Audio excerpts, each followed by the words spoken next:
The cold hit her face before she even cleared the tree line, not the ordinary cold of a northern October night, but the kind that lived in the rock itself, rising up through the ground and settling into bone.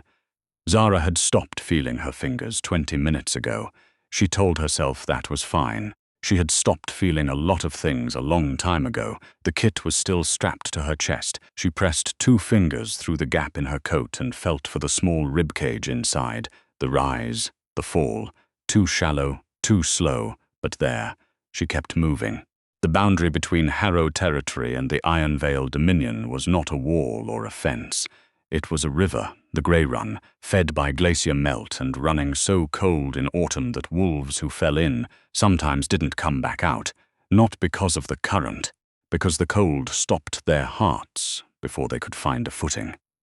She had crossed it a quarter-mile upstream at a point where the water thinned over a rock shelf, moving on her hands and knees with the kit held above the surface in both arms, while the current yanked at her hips like something with hands.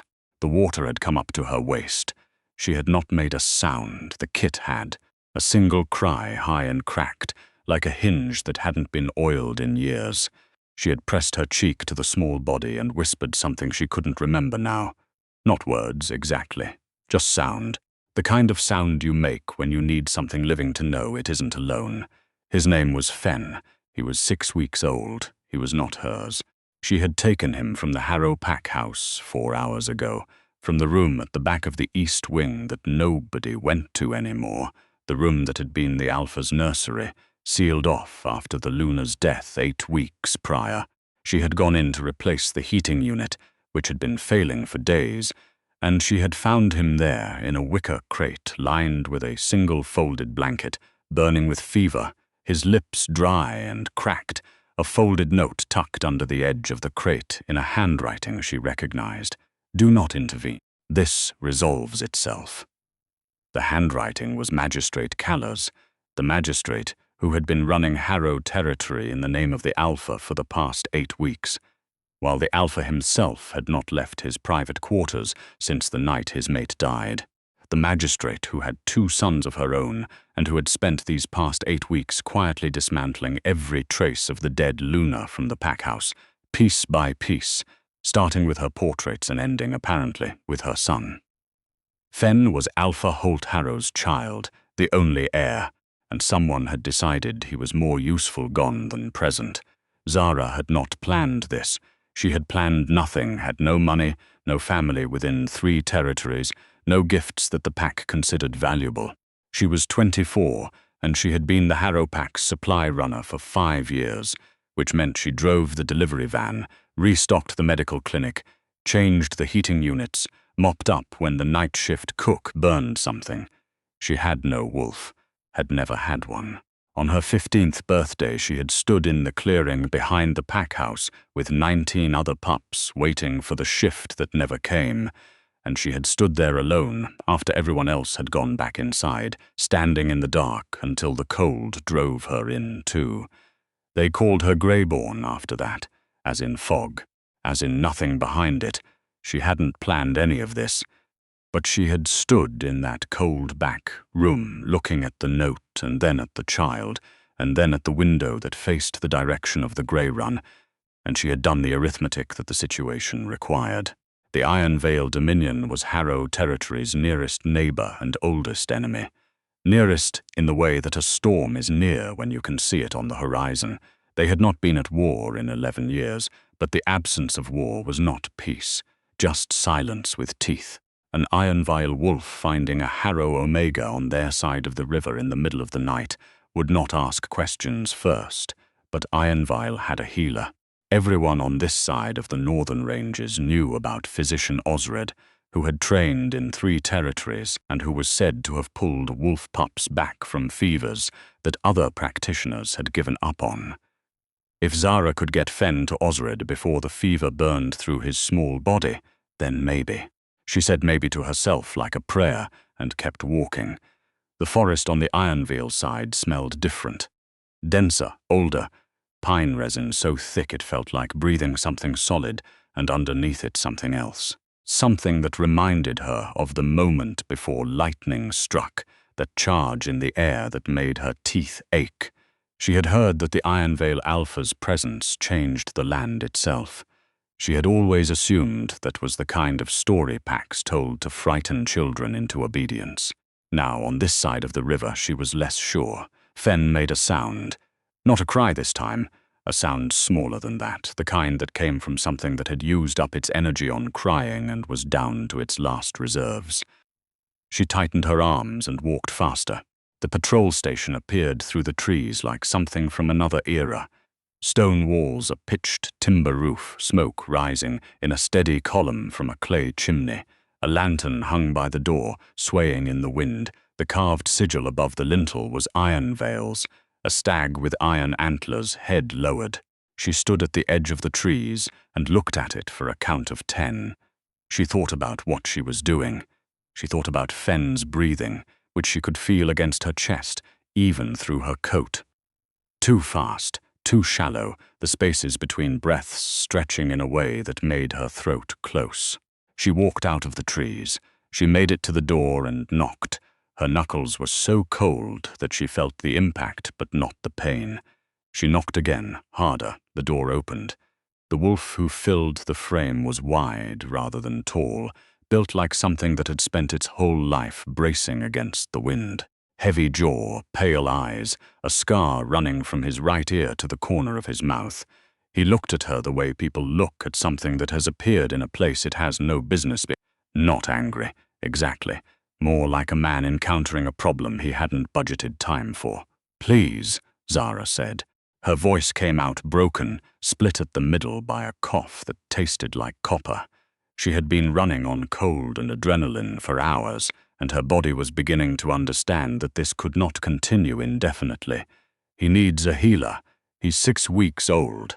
I'll turn myself in, prisoner, spy, whatever you need to call me, just please. Get him to Osred." The wolf's pale eyes dropped to her chest, to the coat she'd wrapped around the shape beneath it. His nostrils flared. "You cross the grey run," he said. It wasn't a question. He could see the waterline on her jacket, the wet darkening that had climbed to her ribs and hadn't dried in the cold. "Yes, carrying a pup's not mine. He's Holt Harrow's son. They were letting him die." The last 4 words hung between them. She watched them land. Behind the wolf, she would learn later that his name was Doran. She could see 2 more figures at a table inside. A card game, from the look of it. Both had gone very still. Doran stepped back and opened the door wider. "Get inside!" She crossed the threshold.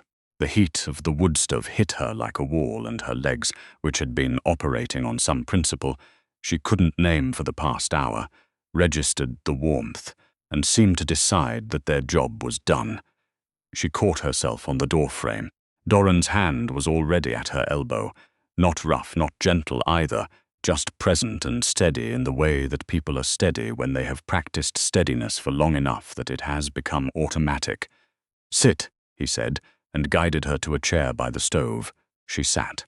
She unzipped her coat and pulled it open, and Fen was there, in the sling she had made from her own undershirt, pressing against her collarbone where he had been since she left the pack house. His face in the firelight was flushed and unhealthy red. His eyes were closed. His tiny fists were clenched at his chest. "He's burning up," one of the wolves at the table said. He was younger than Doran, maybe 19, with the look of someone still growing into his own face. He crossed the room and looked at Fen the way Zara had looked at him in the back room of the Harrow pack house, with the particular expression of someone who understands that they are looking at something that requires immediate action. "Radio the main house," Doran said to the young wolf. "Tell them we need Osred at the Eastern Station. Tell them it's a pup, and it's urgent." "It's past midnight, Doran. I know what time it is. Tell them." The young wolf moved to the equipment on the far wall.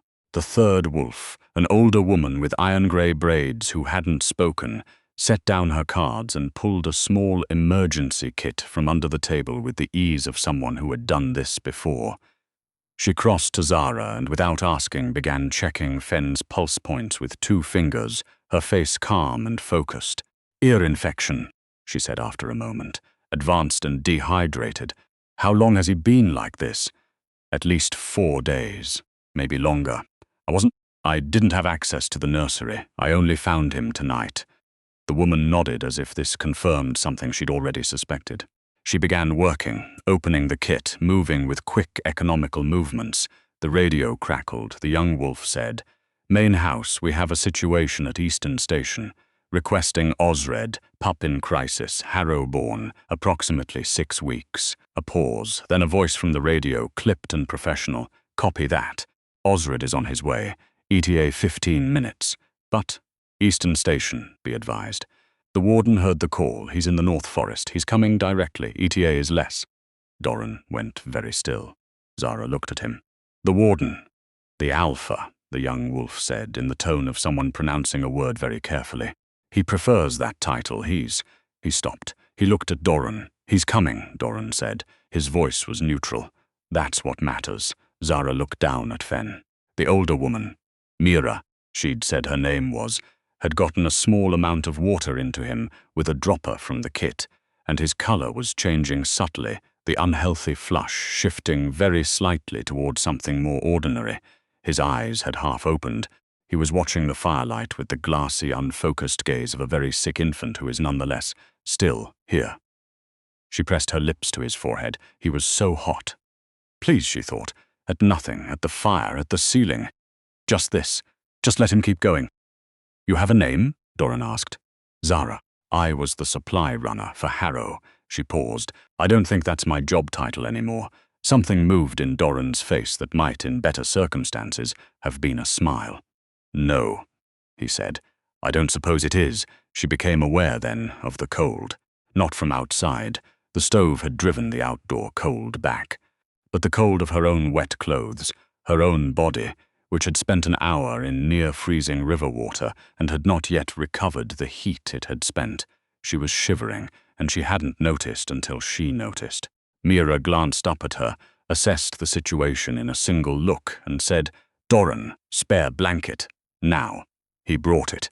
It smelled like wood smoke and something underneath that. Cedar, maybe, and the mineral sharpness of the northern forest. She wrapped it around herself one-handed, keeping the other arm around Fen. The door opened. No knock, just cold, a wave of it, distinct from the ordinary cold of an autumn night, with a quality to it she couldn't quite articulate. Not bitter, more like the feeling of standing at the edge of something very deep and looking down.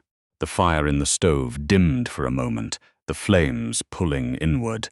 The Warden of Ironveil stepped into the patrol station. He was not what she had expected, and she would think about that later.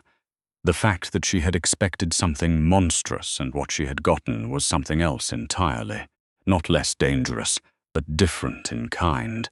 He was tall and lean in the way of people who are always moving, always on the perimeter of things. Dark clothing, no insignia, nothing that said authority except the way everything in the room quietly shifted to orient around him, the way furniture in a house shifts over years toward the strongest light source. His eyes found her first. Not Fen, not Doran. Her. She watched him stop. Not physically, his body was still moving, still crossing the room, but something behind his eyes stopped.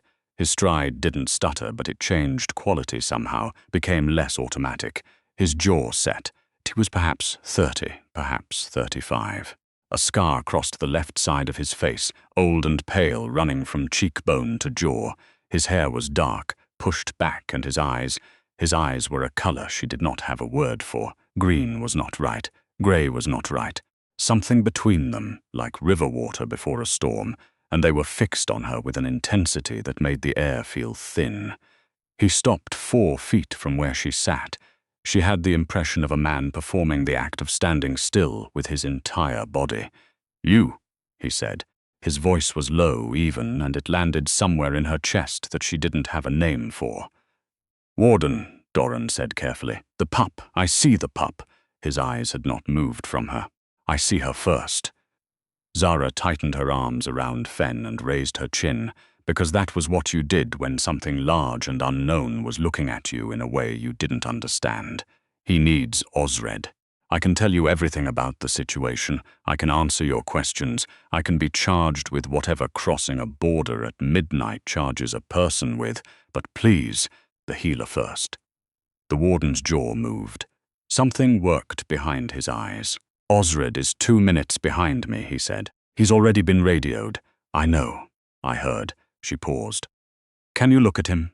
"While we wait, please. You know what a fever like this looks like." He crossed the remaining distance, kneeled, not dropped, not fell, but lowered himself with deliberate control to eye level with Fen. He examined the pup with his eyes first, then pressed 2 fingers to the small forehead. He breathed in through his nose. Out, controlled. "Osred will handle it," he said. He rose. His eyes moved back to her, and whatever was in them was being held in place by something that was costing him visible effort. "You crossed the Grey Run. Yes, at night." "In October. I'm aware of the temperature. On foot. My van would have been noticed at the checkpoint." He looked at her the way people look at something they are trying to fit into a mental framework that was not originally built for it. "Who are you?" "Supply runner. Former for Harrow, yes, is Alpha Harrow's son. The legitimate heir. Magistrate Kaller had him in a crate in the sealed nursery, with a note that said to let nature take its course." She held his gaze. "I took him. I won't apologize for it." A silence fell over the room that had a particular quality, the quality of a space in which everyone except 2 people is holding their breath and trying not to be noticed doing so. "You have a broken foot," the warden said. She had not mentioned her foot. She had been trying, in fact, not to think about her foot, which she was fairly certain she had broken sometime in the last hour, when she'd misstepped on the river rocks in the dark. The pain had been a white flare that she had folded away and set aside because she had not had the space for it. "It's fine," she said. "It is not fine. You're not putting weight on it." He turned. "Doran, when Osred arrives, he sees the pup first. Then her." I said, "It's fine. And I heard you." He turned back. Those river-colored eyes found her again. I didn't agree. Osred arrived in 12 minutes. He was a small man in his 50s, with a particular economy of movement that comes from decades of making decisions quickly and living with the consequences.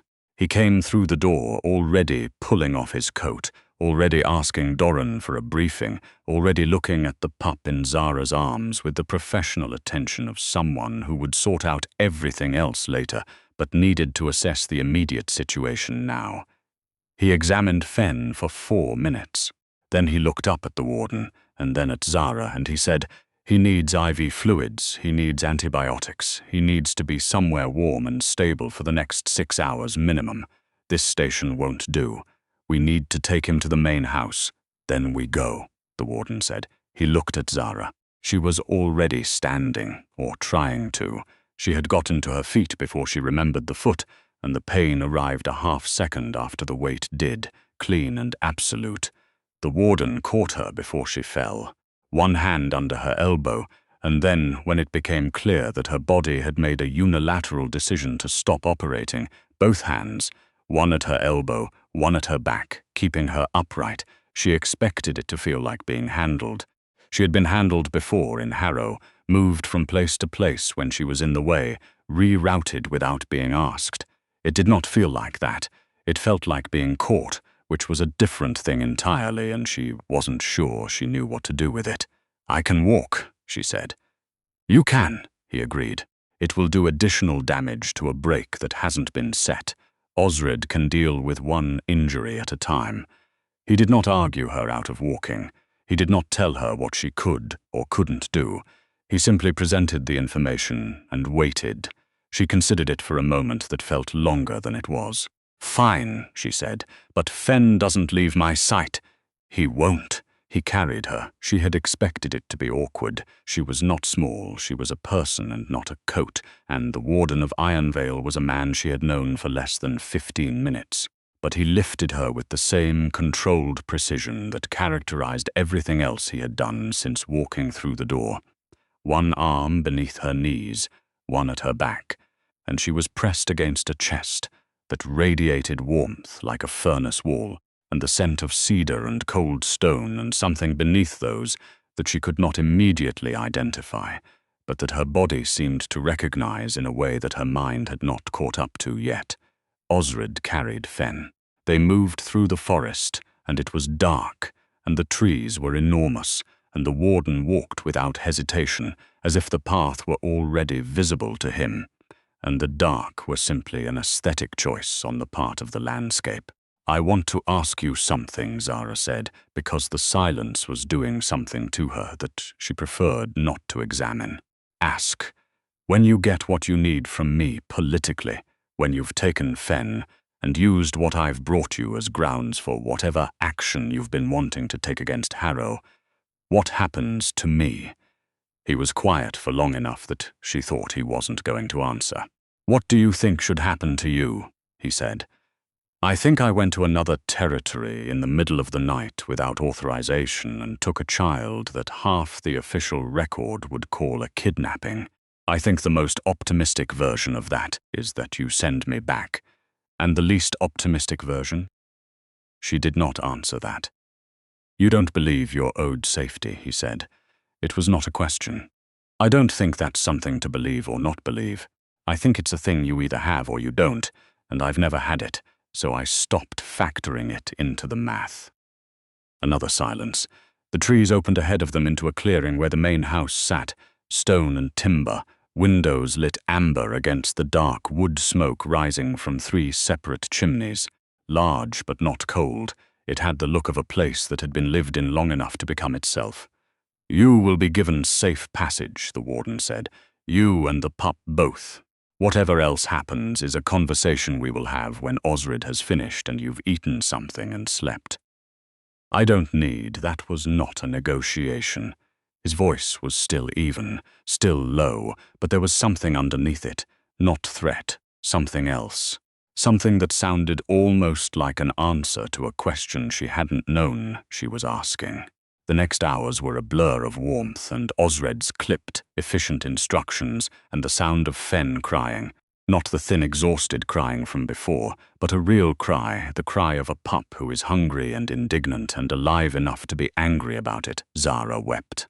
Quietly in the chair beside the bassinet where Osred had settled Fen after the IV and the antibiotics and the careful examination that had ended with the words, "He'll be fine, he'll be fine. He's young, and he's strong, and you got him here in time." She wept without sound, the way people weep who have learned that crying loudly draws attention, and attention is not always safe. She did not wipe her face because her hands were shaking too badly to manage it. The warden, who had remained in the room in the way that very large things remain somewhere, by being too present to ignore, crossed the room and sat in the chair beside her, not on the chair beside hers, in the chair beside her, which was in her peripheral vision, and close enough that she could feel the warmth coming off him. He didn't speak, he didn't touch her, he was just there.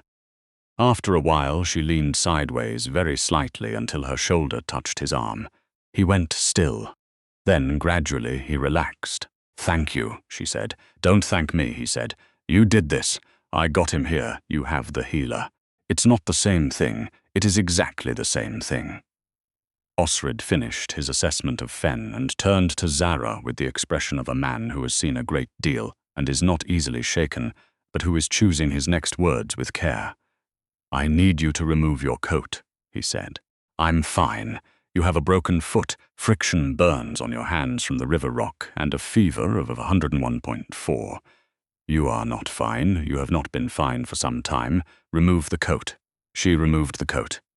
The room went very quiet. The bruises were old and new both. Old ones in the yellow-green of injuries weeks past, layered beneath newer purple-black across her ribs and the back of her upper arm. The pattern of them was not the pattern of a single incident.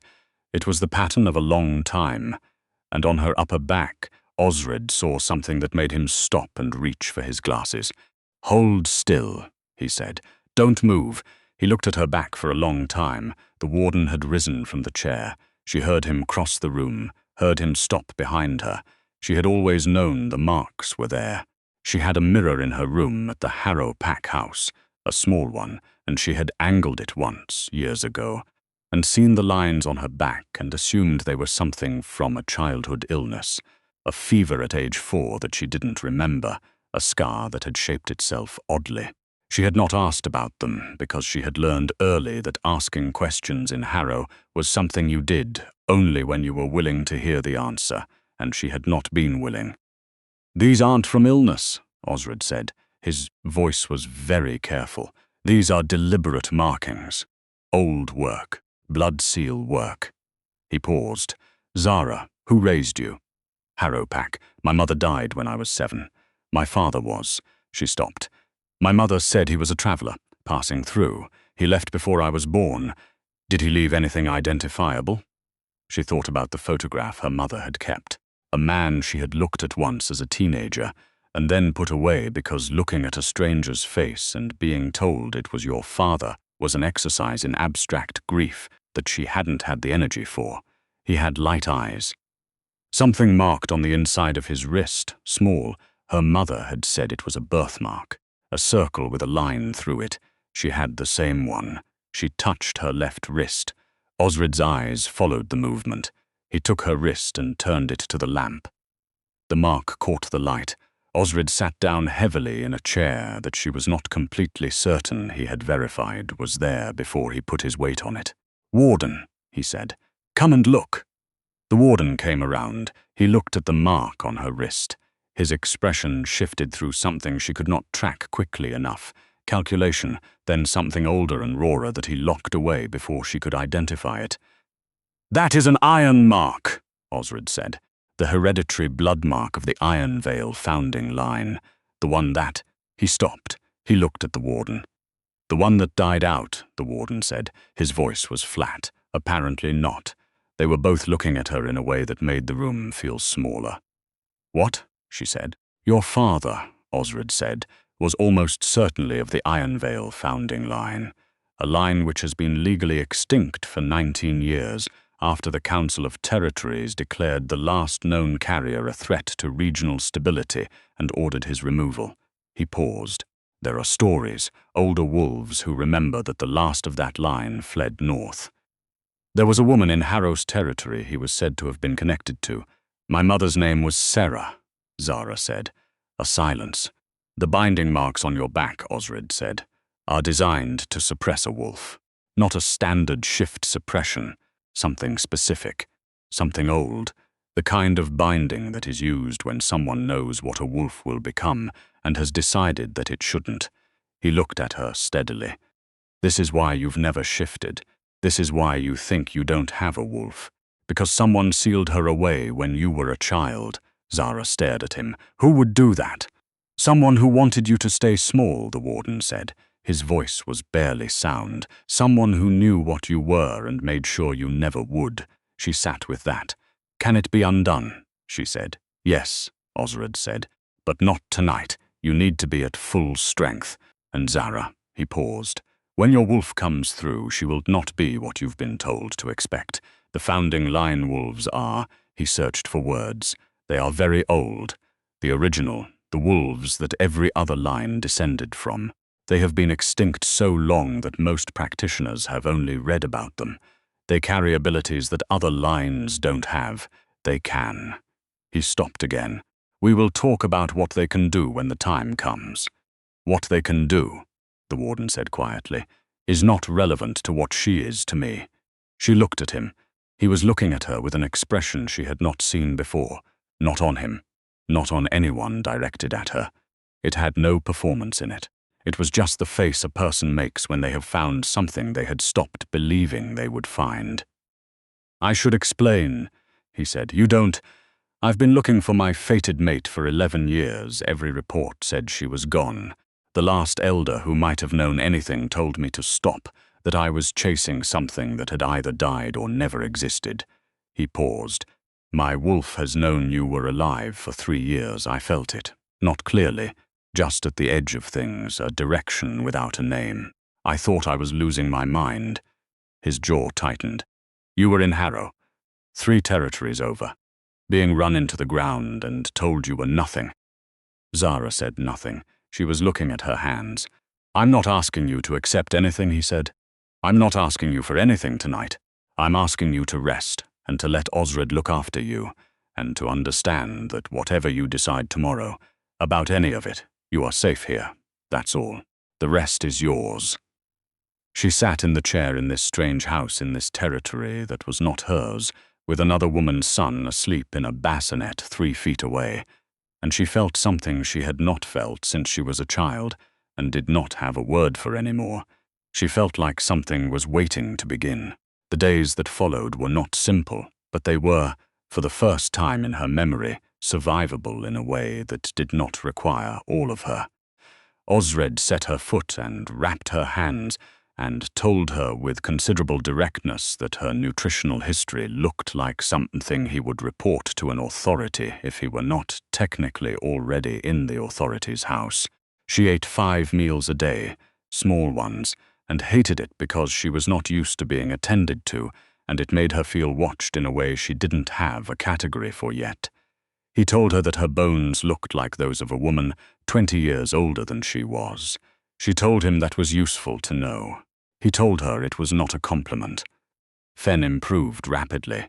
By the 2nd day he was alert and demanding, and by the 3rd he had fixed on Zara with the absolute single-mindedness of an infant who has decided that this particular person is his and does not require her consent to that decision. He cried when she put him down.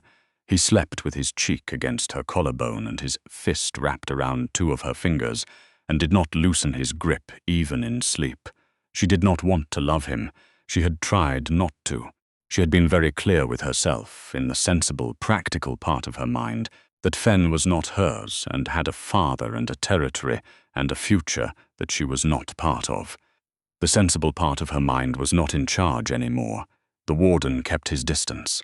He was always somewhere in the periphery, in the corridor when she came out of the healer's room, in the hall when she crossed it with Fen, visible through the window when she stood in the garden on her 3rd morning, trying to remember what sunlight felt like on her face. But he did not push himself forward.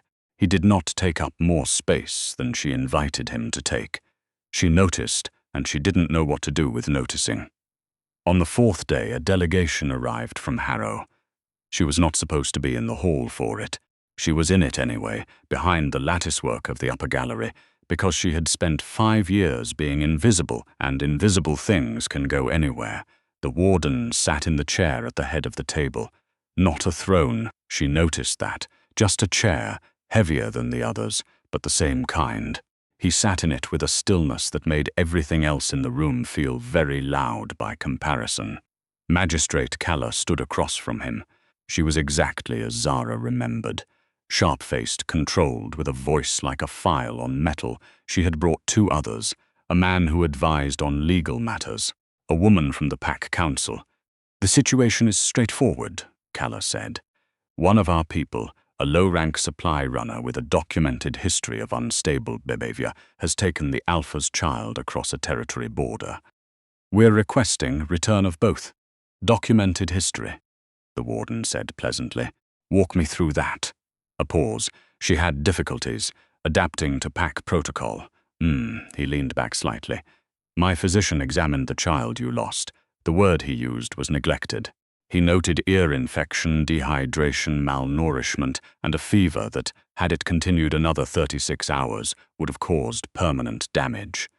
He noted that the child had been alone in a sealed room in a wicker crate." He paused. He also noted that there was a written instruction not to feed him.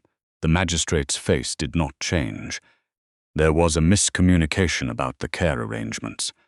"The note," the warden said, "was in your handwriting. We had it analyzed." He placed a copy on the table. "Would you like to clarify what you meant by this resolves itself?" The silence was a living thing. "The person you've described as unstable," the warden continued, "crossed a river in October at night, in the dark, with a broken foot, carrying a child above the waterline in both arms to keep him from the cold, and walked to my eastern station to ask for help she had no reason to expect. The only person in your entire pack who tried to save that child." He looked at Calla steadily. "I have some thoughts about who the unstable party is in this situation." The legal advisor started to speak. "The child remains here," the warden said. "Under Ironveil care, pending formal review. Alpha Harrow has been contacted. He has agreed to this arrangement. A pause, in writing." Calla's composure fractured just slightly at the edges. "And the girl is under my protection, as is anyone I have declared to be. She is not Ironveil. She is Harrow-born, Harrow-pack. She is fated," the warden said, and his voice changed in a way that made Zara, up in the gallery, press herself back against the wall, not because it was frightening, because it was not, because it was the voice of a man who was saying something that he had been carrying for a long time and was tired of knots. "She is mine, and anyone who would like to dispute that is welcome to remain in my territory and state their case, while I contact the Council of Territories to discuss what happened to that child in your care." The delegation left.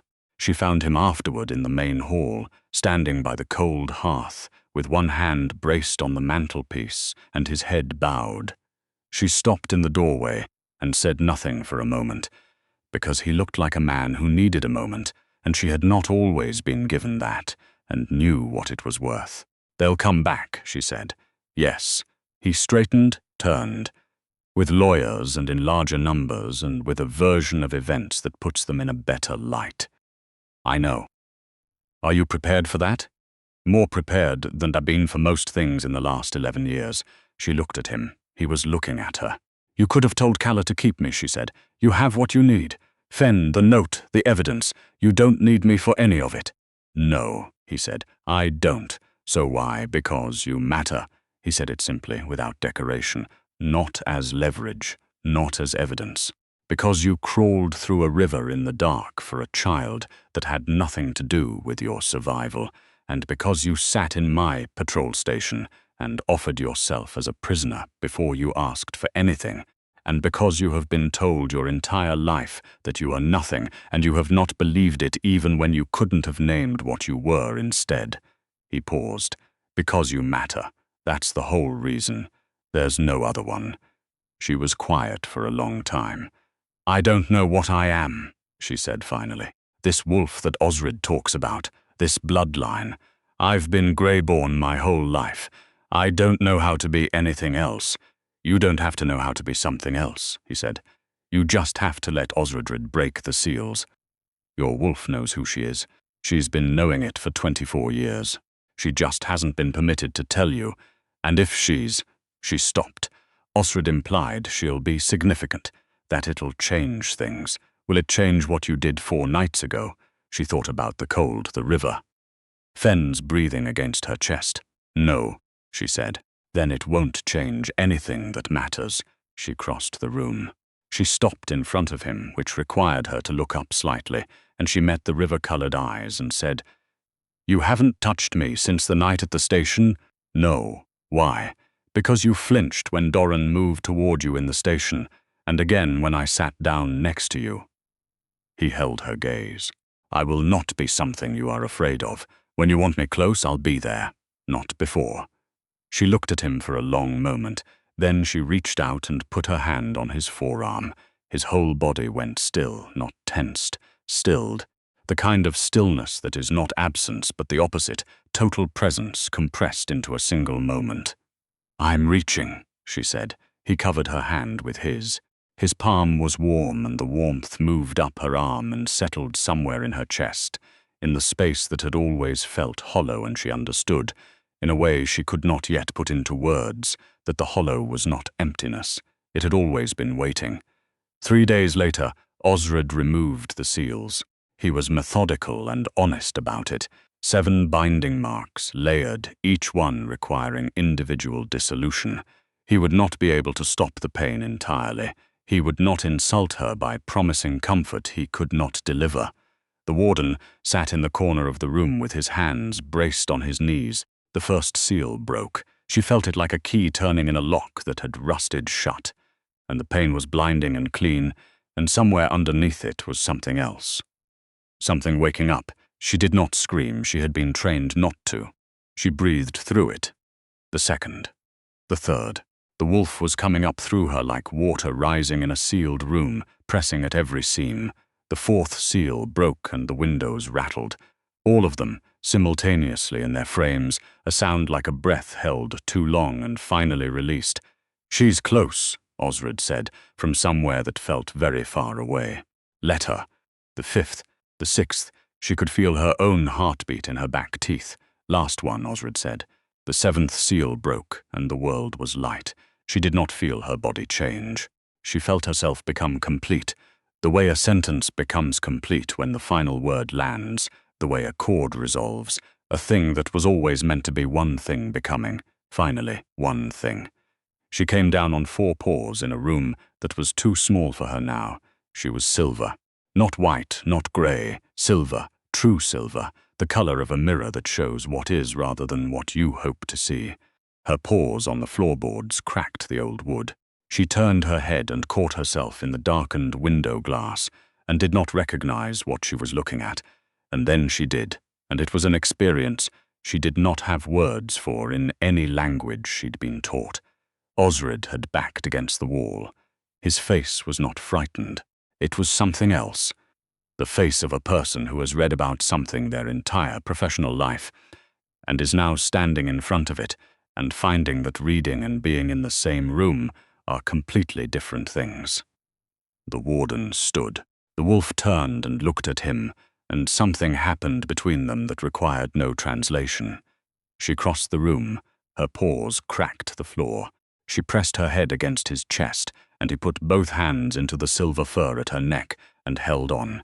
And she heard his heart under her ear, fast, steady, absolutely certain, and she thought, in some part of herself that was still Zara with a broken foot and shaking hands and a pup in a bassinet. So this is what it feels like to be found. She shifted back. She was kneeling on the floor, the seals gone, her back smooth and unmarked for the first time since she was 4 years old. The warden had his coat off his shoulders and around her before she finished the shift, and it smelled like cedar and cold stone and him, and she pulled it close. "A founding line wolf," Osred said, sitting down heavily. "I've seen drawings. I've read accounts." He removed his glasses and pressed his fingers to his eyes. "Good Lord, what does it mean?" Zara said. Her voice was different now. She noticed it the way you notice when a room has better acoustics than you expected. "It means the Council of Territories will hear about this within weeks," Osred said. "It means there will be people who find the last founding line wolf to be a considerable political inconvenience." He paused. "It also means, and this is in the texts, documented, that founding line wolves have always been the stabilizing force for alphas, whose wolves ran close to feral. The binding between them is described as," he searched for the word, "counterbalance, each making the other more themselves." He looked at the warden. The warden was looking at Zara. "Don't," she said. "Don't what? Don't start calculating whether I'm useful. I can see you doing it." He blinked.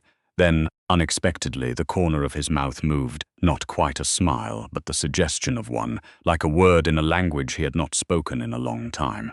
"I was calculating how long I have before the council sends someone, and whether you'll let me stand next to you when they arrive."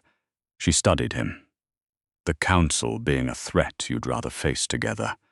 "The council being a thing that exists," he said. "You and I being a fact that also exists. Those two things can be true simultaneously." She thought about Fen, asleep in the next room. She thought about the river. She thought about the word Osred had used, counterbalance, and she thought about the hollow space in her chest that was not hollow anymore, and hadn't been since that first night in the patrol station, though she hadn't had the language for it then. "When they come," she said, "I'll be there." He reached out. His hand hovered, not touching, asking. She leaned forward and let his palm settle against her cheek. "There," she said, "I'm reaching again." The mating ceremony happened on the last night of October, when the first real snow of the year came down in soft vertical lines through the skylight in the main hall, and the wolves of Ironveil filled the room and the courtyard and the path beyond. She wore dark green.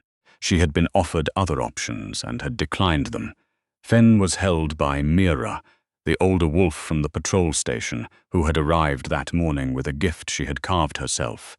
and the air of a woman who intended to be present for this and did not require an invitation. Nobody asked her to leave. Doran stood near the front, out of his patrol uniform and clearly uncomfortable in formal clothes, and she met his eyes when she walked in, and he gave her a small, awkward nod that she understood meant something he did not have the words for either. The warden stood at the far end of the hall. He had been still and controlled and composed for every moment she had known him, and he was none of those things now. He was looking at her the way people look at something they had nearly stopped believing was real. She walked the length of the hall. She reached him and took his hand. "I'm here," she said. He said the old words. The formal language of a bond recognized and named, the language that had existed before territories and borders and councils and all the structures that people had built to sort themselves into categories of belonging. He said them looking at her, and she said them back looking at him, and when he marked her, it was the feeling of a door opening outward, not entry but release, something that had been pressing from the inside, finally given room to breathe. She marked him back. Tradition gave the warden the marking. Tradition had not met a founding line wolf. She pressed her teeth to his neck and felt him shudder, felt his hands tighten on her waist, and she heard the sound he made that was not a sound he had chosen, and she was not sorry. The hall erupted. Not applause, howls, the full-throated acknowledgement of a pack that has recognized its Luna, a sound that moved through her feet and her ribs and her back teeth.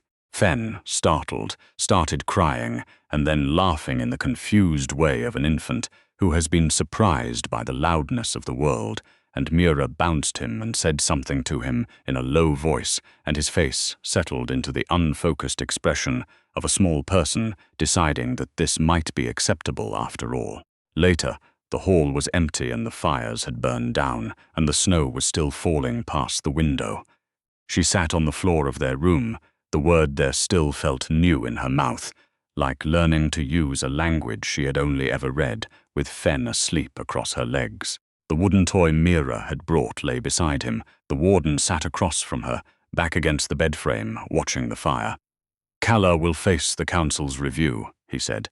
"Alpha Harrow has agreed to a formal guardianship transfer for Fen," he asked. He paused. He asked if Fen was well, if he was happy. She looked down at the sleeping pup, at his dark hair and the small curled fists and the way he breathed so steadily now, so deeply, his whole small body certain that the surface beneath him was safe. "What did you tell him?" she said. "I told him his son was being raised by a woman who crossed the Grey Run in the dark to save him, and that he had become the most stubbornly beloved pup in the Northern Territories." She looked up at him. The firelight was soft on his face, the scar pale against the warmth of it, the river-colored eyes half closed and watching her with the same expression he had worn since the patrol station, as if she might vanish, as if his keeping watch was what kept her present. "I want to find out who my father was," she said. "Not for the bloodline, not for the council." She paused. "For myself, then we'll find out. The council will try to use it, whatever we learn. The council can try many things," he said. "They have found historically that this territory does not bend easily." His jaw moved. "And they have not previously had to deal with a founding line wolf who crossed a frozen river for a pup who wasn't hers. I think they will find the experience educational." She laughed. It came out low and rusty, unpracticed, and his head turned sharply. She had learned to read his face now. She was still learning it, would be learning it for a long time, but she had made a start. She saw what happened when he heard her laugh. The small, careful softening at the corners of his eyes, the way he breathed in, like a man who has been outside in the cold for a long time and has finally come inside. She would do that again, she decided. Make that sound, often. "Come here," she said. He crossed the small distance between them and sat beside her on the floor, back against the bed frame like his, and Fen between them, and the fire low and the snow still falling, and his hand found hers in the space between them and held. Outside, the moon came out from behind the clouds and laid a pale line across the floor through the window, and it touched the mark on the inside of her wrist. The circle with the line through it, her father's mark, her mark, and for a moment, just a moment, it glowed, not dramatically, not with announcement or performance, just a small, steady pulse of light, like a heartbeat, like a thing that has been waiting a very long time in the dark and has finally found its way out.